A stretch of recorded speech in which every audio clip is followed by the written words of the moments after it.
और अभी ईद कुर्बान के हवाले से मवेशी मंडी के बारे में बात करेंगे। मुल्तान के मवेशी मंडी में रेगिस्तानी जहाज़ भी खरीदारों की तवज्जो का मरकज़ बने हैं। ताहम डेरा गाजी खान से लाए गए सफ़ेद भारी जिसामत और ऊंचे कद के ऊँट खूबसूरती में अपनी मिसाल आप हैं। उनकी कीमत, वजन और ख़रीदारों के मसाइल बारे मज़ीद जानते हैं ब्यूरो चीफ नुमान खान बाबर से।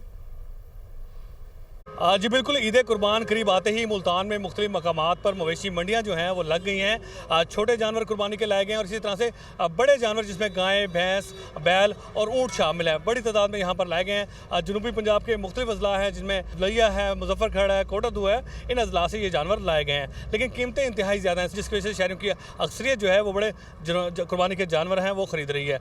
इस वक्त बारगेनिंग का सिलसिला भी जारी है। कुछ मसाइल आ रहे हैं, खरीदारों को उनसे बात करते हैं। छोटे बड़े का एक बराबर रेट हुआ पड़ा है, 16 लाख रेट मांग रहा है। इतना रेट तो नहीं है इसका, बस ये मिसाल है 10 लाख रुपए हमने लगा दिए, 10 लाख में दे तो हम ले लेते हैं। चीज़ को देखते हैं तो दिल नहीं करता छोड़ने को, लेकिन जब कीमतें देखते हैं महंगाई इतनी है, लेकिन अल्लाह के राह में करना है तो इंशाल्लाह इनसे डील बनाएंगे। लेकिन इन्होंने तो छोटे बड़े का एक ही रेट लगाया हुआ है। जी बिल्कुल, इनकी खुराक जो है स्पेशल है, जिसकी वजह से इनकी कीमतें ज़्यादा हैं, ट्रांसपोर्ट के अखराजात आते हैं।